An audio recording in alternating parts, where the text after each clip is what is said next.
Pour savoir comment le corps est revenu ici, parce que c'était quand même, c'est pas une simple affaire, je crois. Savez, moi je suis né en 55, lui on l'a enterré en 56, en 58.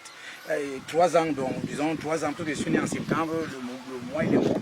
Voilà, voici ce que disent les gens qui ont été là, les témoins oculaires. Vous voyez, c'était d'abord quelque chose de, je peux dire, d'humiliant. D'humiliant parce que on avait l'armée française. C'est-à-dire les pilotes, ceux qui pilotaient les affaires à l'époque, il était interdit qu'on te voit sortir une larme. Oui, parce que tu étais battu à mort. Là, qu'est-ce qu'on sait qui fait ça? Les Sahara, c'est les militaires du Tchad.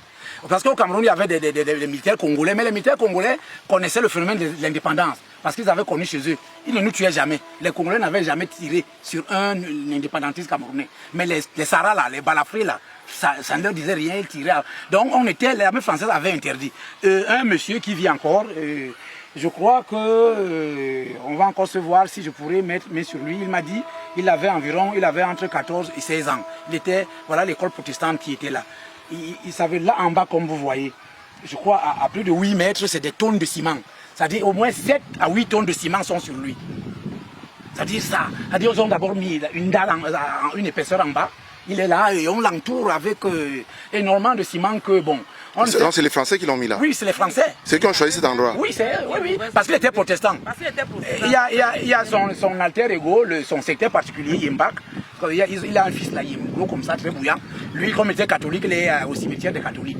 Et comme il était protestant, il y avait un protestant là, le pasteur Sonlin qui était UP6, qui a demandé qu'on lui donne son coreligionnaire pour qu'il l'enterre. Voilà comment. Et il était interdit de pleurer, mais il est sur des tonnes et des tonnes de béton reposent sur sa poitrine. C'était humiliant, c'est inacceptable. Mais il faut que l'opinion mondiale... nous sommes un peu dérangés au Cameroun parce que jusqu'au dernier moment, il y a un ministre de la coopération qui a été au Cameroun qui continue à nier les actes des forces opaques. Zopac, des zones de pacification, ils viennent d'Alger. Ils ont été déroutés en Indochine. La bataille de Den Bien Phu, ils ont été déroutés là-bas.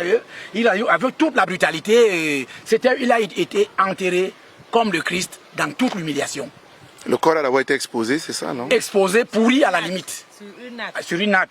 Complètement décomposé. C'était l'humiliation. Ils avaient fait ça où? Le corps l'avait posé où? À plusieurs endroits, hein. Mais à plusieurs endroits, c'est-à-dire, il vient de loin. Hein. À chaque lieu, il s'arrêtait. Ils ont d'abord déposé le corps à Matambi.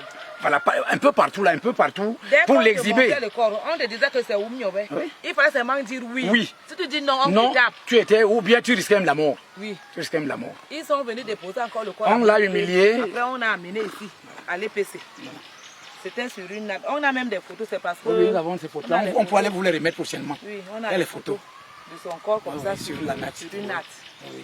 Pourtant des baskets, là, les baskets que les jeunes portent aujourd'hui, là. Oui, portent les baskets. Ok, bon, merci. Mais je voulais dire un mot de la fin.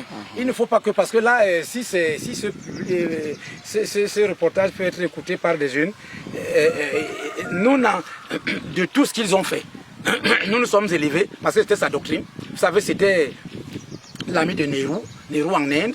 Ça veut dire que la philosophie, certaines philosophies l'animaient, l'habitaient déjà. De tout ce qu'ils ont fait là, nous n'en faisons pas des cas de haine, on ne transforme ça pas en haine, tout, non. Parce que nous savons que rien n'est éternel. Dans son peuple, le peuple Bassa, nous avons un adage qui dit rien n'est éternel.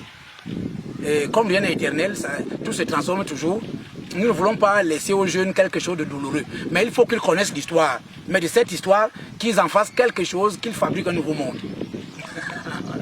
Voilà.